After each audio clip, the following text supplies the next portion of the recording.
قبیلہ زبید کا ایک شخص مکے آیا، زبیدی۔ ایک مکے میں منڈی لگتی تھی، اس کا نام تھا حضورہ۔ یہ جو حضورہ منڈی تھی، اس منڈی پر ابو جہل کا قبضہ تھا۔ آج کل تو نہیں قبضہ ہوتا منڈیوں پر کسی کا، حضورہ نامی منڈی پہ نا ابو جہل کا قبضہ تھا۔ اونٹ بڑے خوبصورت تھے، شاندار تھے۔ اس نے کہا میں نے بولی دینی۔ ابو جہل نے اعلان کیا خبردار کوئی بولی نہ دے۔ بڑی دور تھا قبیلہ زبید، وہ آدمی واپس لے جا نہیں سکتا تھا، مجبور ہو گیا۔ ابو جہل کہنے لگا چوتھا حصہ قیمت دوں گا اور اونٹ تمہیں دے کے جانے پڑیں گے، یعنی اگر لاکھ کے ہیں تو 25,000 کے دو۔ بندہ بڑا پریشان ہوا، چودھریوں سے بات کی تو کہنے لگے بدماش بڑا ہے، ہم شریف لوگ ہیں۔ شریف اور بزدل میں، بزدلی کو شرافت کا نام نہ دو، پکی بات کر رہا ہوں۔ شریف اور بزدل میں شریف ضرور بنو پر بزدل نہ بنو۔ جی ہم جی شریف لوگ ہیں جی، وہ کیا مطلب؟ کوئی پاس نہ آیا، وہ بیچارہ نہ کونے میں بیٹھ کے رونے لگ گیا۔ کہنے لگا میں کدھر جاؤں یارو، میں واپس بھی نہیں لے جا سکتا، اور چوتھے حصے میں دے کیسے جاؤں، اتنا نقصان۔ وہ رو رہا تھا تو کہیں حضرت زید بن ارقم نے سن لیا۔ آپ فرمانے لگے کیوں روتا ہے؟ کہنے لگا یار میں نے تو اہل عرب کی تعریف سنی تھی، میرے ساتھ کھڑا ہی کوئی نہیں ہوتا۔ تو آپ فرمانے لگے تو نے عربی دیکھا ہی کب ہے؟ اگر کائنات کا حسین و جمیل عربی دیکھنا ہے تو جا حرم مکہ میں بیٹھا ہے۔ مکھ چند بدر شاشانی ہے تے متھے چمک دی لاٹ نورانی، کالی زلف تے اکھ مستانی، مخمور اکھی ہیں نا مت بریاں سبحان اللہ۔ ما اجمل کا ما احسن کا ما اکمل، کتھے مہر علی تے کتھے تیری ثنا، مشتاق اکھی کتھے جال۔ تو نے دیکھا کب ہے؟ اگر عربی دیکھنا ہے نا تو وہ بیٹھا ہے، جا کے حرم میں ٹیک لگائے، مظلوموں کے والی، غریبوں کے ماوا، رسول رحمت، ایک سادی سی چادر اوڑے حضور بیٹھے تھے۔ وہ زبیدی کہتا میں آیا، نبی کریم کو بات سنائی۔ حضور فرمانے لگے این الجمل کا، او کدھر ہے تیرے اونٹ؟ عرض کی حضور وہ وہاں ہیں۔ فرمایا چل نا۔ حضور کوئی بولی نہیں لگا رہا، کوئی خرید نہیں رہا۔ ابو جہل گھنٹا پڑا، اس کے ڈر سے سہم گئے۔ حضور فرمانے لگے چل نا، میں بولی لگاتا ہوں۔ اور دیکھو نرخ بازار محبت کا انوکھا ہو گیا، خود خریداروں شامل آ کے مولا ہو گیا۔ نبی کریم نے حضرت سعد بن ابی وقاص کو بلایا، حضرت عمر کو، حضرت ابو بکر کو، مدد کے لیے نہیں۔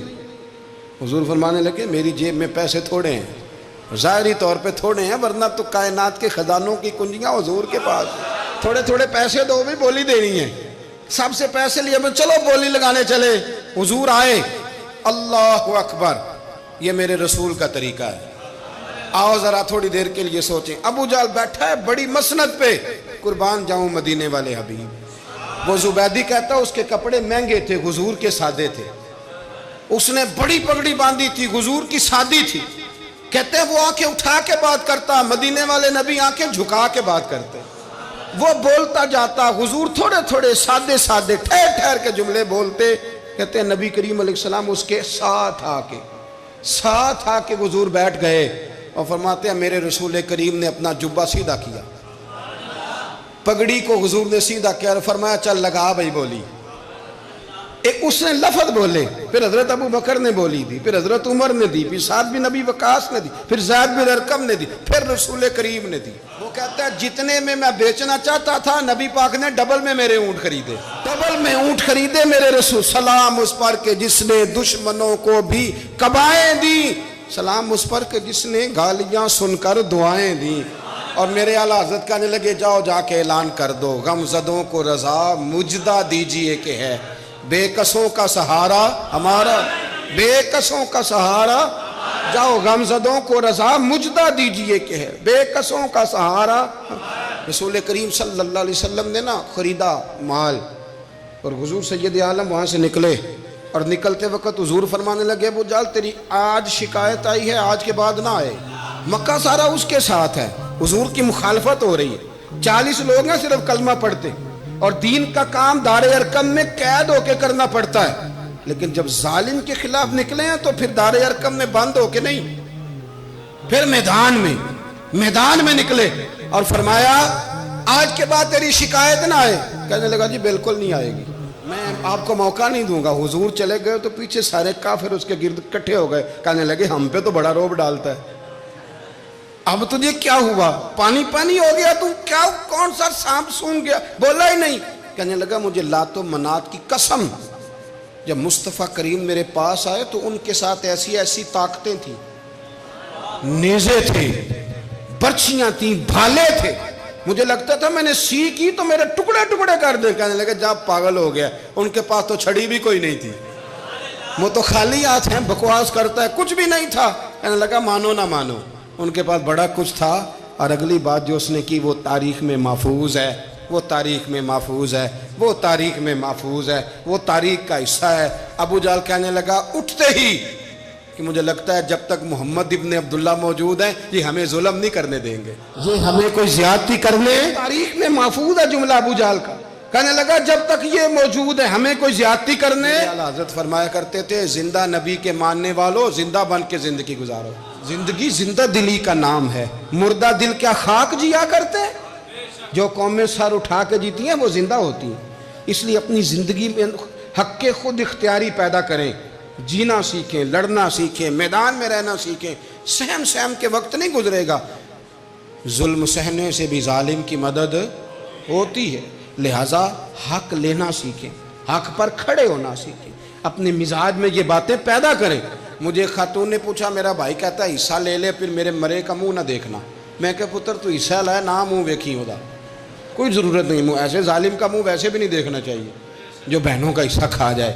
میں نے کہا تو منہ دیکھنے کی کوئی ضرورت, یہ کوئی بلیک میلنگ ہے. ابا کہتا ہے حصہ لے لو منہ نہ دیکھنا. میں کہا بالکل نہ ویکھی, تو بلکہ آنکھ میں ویکھنا بھی نہیں چاہتی, تو ادھر رکھ, اللہ رسول نے مقرر کیا میرا حصہ. کیا فلسفہ ہے ہمارا, جو بات غلط ہے اس پہ لوگوں کو بلیک میل کرتے ہو.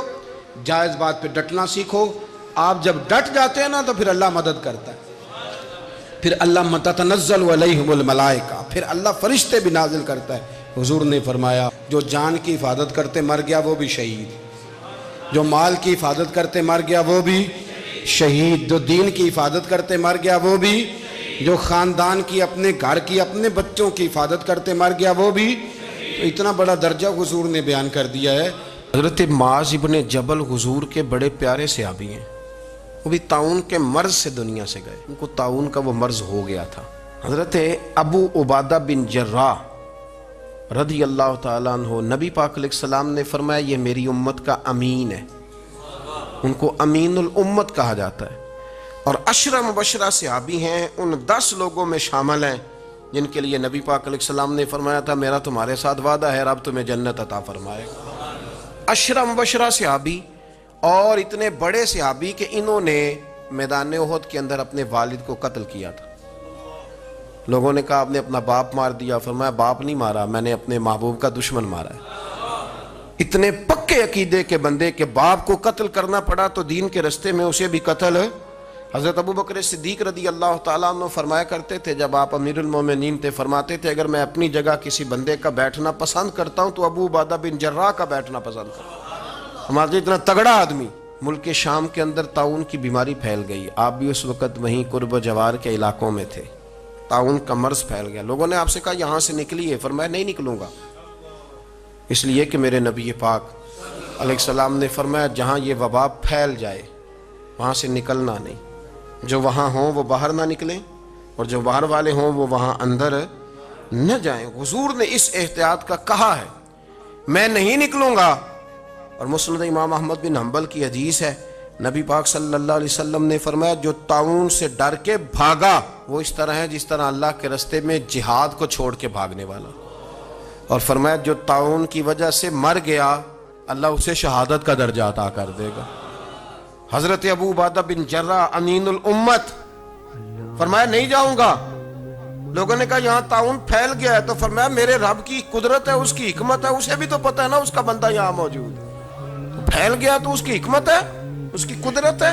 میں کہہ چکا ہوں کہ احتیاطی تدابیر ساری استعمال کریں, لیکن خوف کھانا, سوار کر لینا چیزوں کو دماغ پر, نفسیاتی ہو جانا, یہ معاملہ درست نہیں ہے.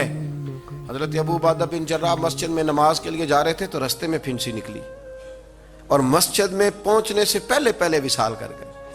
حضرت معاذ بن جبل جو بعد میں خود طاعون کی بیماری سے تشریف لے گئے, آپ نے ان کا جنازہ پڑھایا. امام نبوی فرمایا کرتے تھے میں جب بھی حضرت ابو عبیدہ بن جراح کی قبر پہ جاتا ہوں تو میرے دل پہ روب طاری ہو جاتا ہے. ان کی قبر میں بھی اللہ نے روب رکھا ہوا ہے. مرنے کے بعد بھی ان کی شان وصال کے بعد بھی بڑی بلند ہے. اللہ کریم نے وہاں برکتیں اور رحمتیں رکھی ہوئی ہیں. تو اسلام نے غیبت سے کیوں منع کیا ہے؟ غیبت کا معنی یہ نہیں ہے کہ کسی بندے میں کوئی عیب نہیں پایا جاتا تھا تو آپ نے وہ بیان کر دیا. یہ غیبت نہیں, یہ تو بہتان ہے. کسی میں کوئی عیب نہ پایا جائے تو وہ بیان کرنا وہ غیبت نہیں, وہ تو بہتان ہے.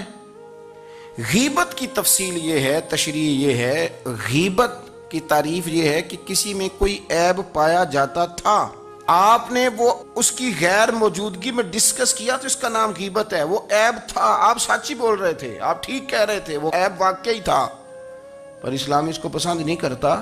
اسلام کہتا ہے کہ اگر تو سمجھتا تھا یہ عیب ہے تو جا کے اس کی تبلیغ کر, اس کو بتا, اس کو کہہ میاں یہ غلطی چھوڑ دے, تو نے ڈسکس کیوں کیا؟ آپ کسی شخص کے پاس بیٹھیں اور کسی دوسرے آدمی کی تعریف کریں, آپ کہیں کہ بڑا اچھا ہے, بڑا بامروت ہے, مہمان نواز ہے, با اخلاق ہے, وعدے کو وفا کرنے والا ہے, دیانتدار ہے, سچ بولتا ہے, آپ تعریفیں کریں. آپ کسی کے سامنے تعریف کریں گے نا تو بندہ کہے گا یار کسی دن ملاقات تو کرا, اور جب وہ ملے گا تو اس کی آنکھوں کے اندر ایک خاص کشش ہوگی, پیار ہوگا, ملنے کو جی چاہے گا, ایک خاص راحت ہوگی. یہ کب ہوگا؟ جب آپ نے کسی کی تعریف کر دی. لیکن اگر آپ کسی کی غیبت کریں گے, کسی کے بارے میں کہیں گے بڑا غلط ہے جی, لوٹ لیتا ہے جی, چور ہے جی, فاسق ہے جی, تو بندہ اگر کبھی مل بھی گیا تو اس سے سلام لینے کو دل. ہم نے پتہ کیا کیا, تیزی سے فروغ پایا ہے ہمارے ہاں نفرت کا ماحول. آپ کھول لیں, کوئی یوٹیوب کھول لیں, کوئی ایسا چینل کھول لیں, بس لڑائی ہے, فلانا فلانے سے لڑ رہا ہے, فلانا.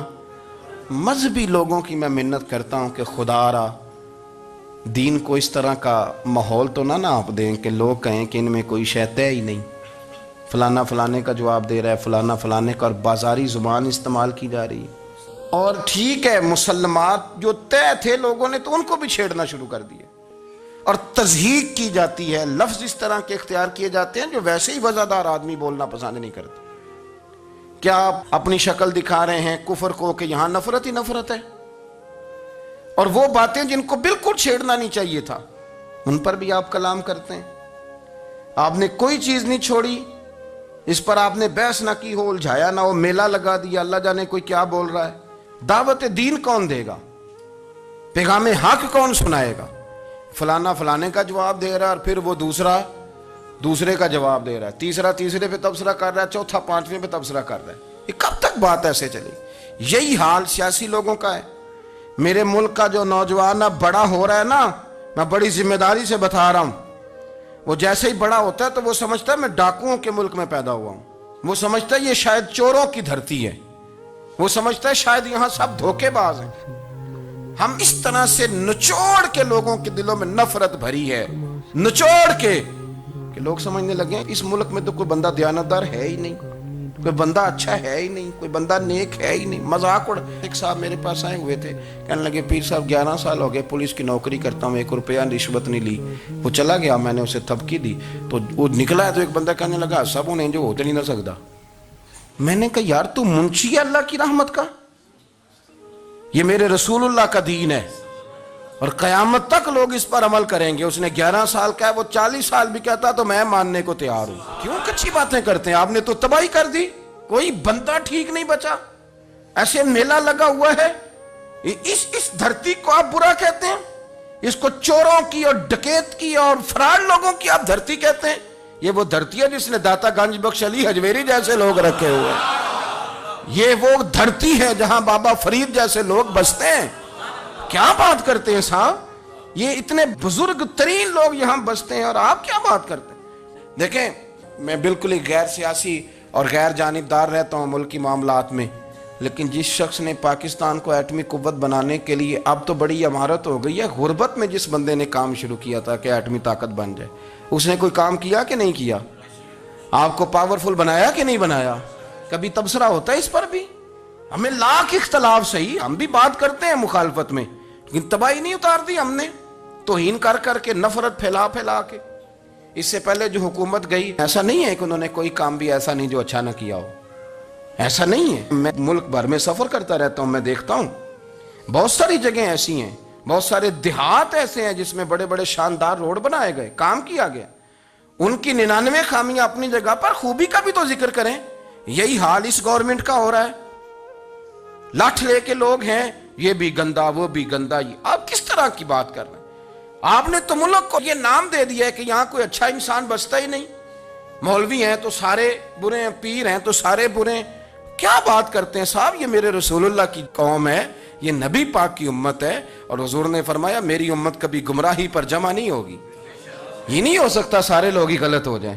لیکن ہم نے تباہی اتار دی. جس کے ہاتھ میں سپیکر آتا ہے وہ سب کی پگڑیاں اچھالنا ضروری سمجھتا ہے. جس کے ہاتھ میں قلم آتا ہے وہ کہتا ہے چونکہ میں لکھ رہا ہوں تو میں اکیلا ٹھیک ہوں, باقی سارے غلط ہیں. محبت کو فروغ دیں, پیار کریں, اخوت کا رنگ دیکھیں. حاتم طائی کی بیٹی مجرم بن کے آئی تھی, مجرم بن کے, کلمہ نہیں پڑھتی تھی, اور اس کو سامنے کھڑے کر کے میرے نبی پاک نے فرمایا تیرا باپ کلمہ نہیں پڑھتا تھا پر اس میں عادتیں اچھی پائی جاتی تھیں, اس کی صفات ٹھیک تھیں. یعنی حضور تعریف کر رہے ہیں, نبی پاک تعریف, اور ہماری زبان گونگ ہو جاتی ہے تعریف کی دفعہ. جو میری بات مان گیا وہ بندہ ٹھیک ہے, اور جس نے میری بات نہیں مانی وہ بندہ درست ہے. یہ گونگ ہو جاتا ہے ہمارا مزاج. اپنی زندگی میں اچھے الفاظ ادا کریں.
مزید اس طرح کے اسلامک بیانات سننے کے لیے ہمارے چینل روشن اسلام کو سبسکرائب کریں اور گھنٹی کے بٹن کو بھی دبائیں.